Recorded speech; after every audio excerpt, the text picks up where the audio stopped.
Today on the Point Blank Performance YouTube channel, we got Chris's 23 5th Gen Dodge Cummins, all the way from down in Houston, Texas, where they do it big. This truck is a truck that you guys won't ever forget. Now, it came up previous for a dyno session. Chris is like, hey, I got a VS Racing 72mm turbocharger. I've got 100 over injectors. I've got your fabricated 3.5-inch pipe. This thing's gonna make some power. Absolutely, the internet says they make 1,000 horsepower.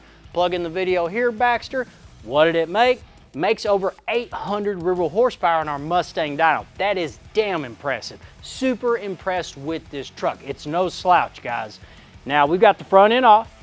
We got a little bit of cardboard underneath this truck. It's got a couple raindrops on it, and it did get trailered in. We're upgrading to our C5 HP package. We're gonna go after some big power out of this thing. But first, we're gonna go into the engine. We're gonna check out all the fabricated parts that are going on, and then possibly find out the reason why this truck just will not start. So now let's go over Chris's current build. This is what we refer to as a C3 HP package. We didn't build the truck, came from Houston, Texas, had a shop down there build it. Everything looks flawless, and we wanted to showcase to you guys of, hey, how's it laid out and what do these parts mean when you guys come in, you're like, I want a second gen swap. Well, let's go to the turbocharger.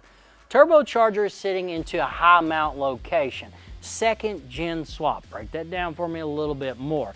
The exhaust manifold is sitting 3 and 3. That means the front 3 cylinders and the back 3 cylinders are divided.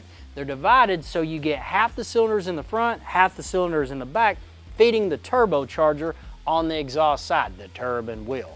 The front side is called the compressor wheel. So when the exhaust gases move around the back side, they expand, they actually allow this wheel to bring in air. When it brings in air, that starts compressing it. You do this enough with your hands, you're gonna heat up all the air in between it.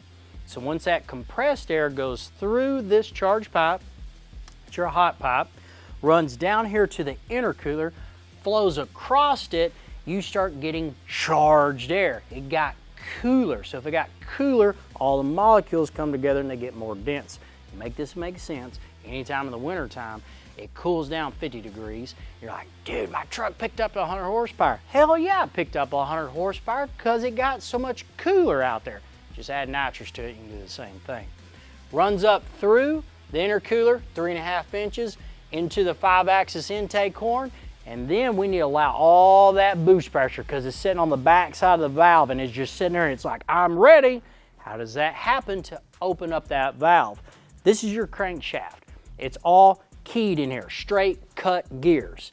Goes right in here to the camshaft. When it rotates over, boost pressure says, I'm ready, bitch! And it goes whammy! And now enough of the whammies, and guess what, guys? You're gonna have this new modification from AI technology, and what is it? This is called a windowed block. New technology, but allows you to look in, see the camshaft, make for sure the lifters, are still in the block and everything's good. You just put some JB Weld back on this thing, slap the cover back on the side, you're good to go. Guys, I'm 100% joking. Chris's engine has went and it has seen Jesus for its last time. We have a few parts that were from the factory engine and now they're beneath us. This would be a pretty good answer to the reason why the truck had to get towed in and would not start. For you guys, if you did not know, that's a Cummins engine. All the pistons and rods are inline 6. This is a factory connecting rod. Oh shit. It's exited out through the side of the block. Went boop. Yeah, anytime you've heard me on the Mustang dyno, we're gonna drop a video here. We're 4,000, 5,000 RPMs on a GT55, and I get out and I'm like, are the rods still in the block? It's a very nerve-wracking thing, and guess what? I'm holding a factory rod here. And here's the craziest part about if the trucks blow up. Does it usually happen when you're racing them? It can, but more so, like Chris's scenario, he was just driving down the road, headed to work in Houston, Texas, and he's like, dude, there's oil everywhere. And I'm like, what do you mean there's oil everywhere? He's like, dude, there's oil. I'm like, dude, you probably have blown the rods out through the side of the block. So now let's go into how we're gonna fix this problem, because shit happens, we gotta move on. Unfortunately, factory connecting rod made out of a certain type of material and made for a certain type of abuse. We made 800 horsepower on this thing. Our new engine, what are we rating it for? 1,500 horsepower. We're going back with a forged rod.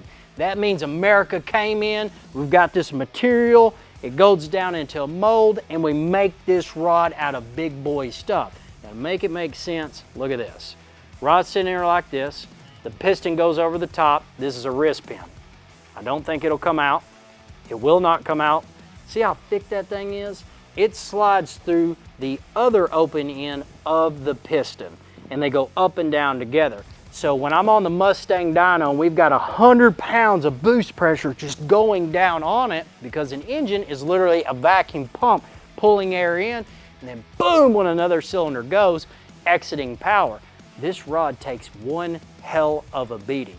So a forged rod is bigger, beefier, stronger. Comes up and it goes down, but it has the structural integrity to take that ass whooping when we're giving it the beans. So that is a basic upgrade that we're gonna do in our big boy engine. Now I'm gonna give you guys some just swell news. You already know about this ECM. This is an upgraded ECM for you 22 plus Cummins owners. That rod unfortunately kicked out through the front of the block on the driver's side. Just so happens where the ECM sits, the rod came out and said, I'm gonna love tap you, I'm gonna put a little hole right here. It's got a little innocent bystander that came in and got taken out. So enough with the bad news. We're gonna go to the engine, we're gonna go over his current build, show you guys up close and personal about a second gen swap, and then we're going compounds and what parts are salvageable on this build. So now let's talk about the future of Chris's truck. So we got a bad scenario that happened. The engine's got the rods outside of it. So when Chris calls me up, he tells me, the first thing I tell any guys is, man, let me look and see what you have going on, because if we are doing a bigger, better build, I want to make for sure we don't light money on fire. Like, hey, we got the front end off the truck, turbocharger's good. That's something we can sell and put that money towards a brand new turbocharger or turbochargers. The engine, unfortunately, it is toast, guys. There's nothing we can do about it. The cylinder head here, got to pull it off the truck. Those ARP head studs, absolutely, we can reuse them. We ain't got to spend any money. Cylinder head, when we get it off there, if it looks good, we can build that head up. The injectors, we did send them off to S&S Diesel just to verify nothing went on with them. And the CP3 pump, all that's been pulled off, all that's been verified. My guy Blake Fitzgerald, he's putting that in one of his build.